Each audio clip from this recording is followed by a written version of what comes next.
Le protocole d'accord signé entre le Progrès des chefs d'entreprise du Congo, dont dirige M. Paul Nestor Mwanzibi, et M. Thierry Kézerkeuz et son équipe de cabinet Albatros, a été bel et bien eu lieu ce lundi 1er avril 2024 à l'immeuble AOGC situé sur la rue Mboji à Mongali. Le contrat aujourd'hui, c'est d'essayer de développer la branche formation actuellement qu'on a, qui manque souvent en Afrique, qui fait défaut. Actuellement en France, notamment dans le département que je représente, le département de l'Hérault et le département d'Avignon, du Vaucluse, on manque beaucoup, on souffre beaucoup de postes.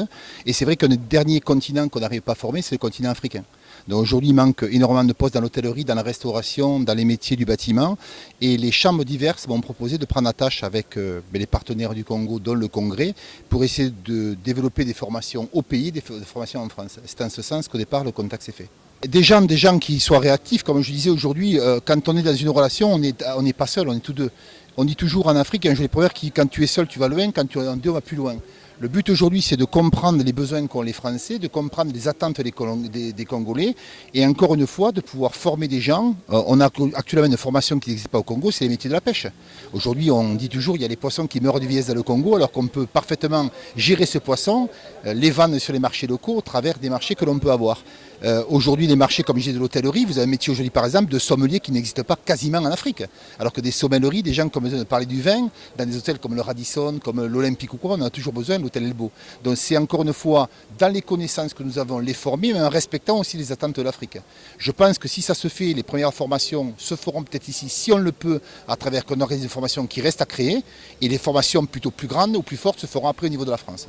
Ensuite, les échanges ont apporté sur plusieurs points la possibilité de formations spécialisées pour les jeunes en France, les investissements, la santé, l'agriculture et l'hôtellerie. Depuis déjà 2 ans, le Congrès est en train de travailler sur une dynamisation du secteur privé congolais.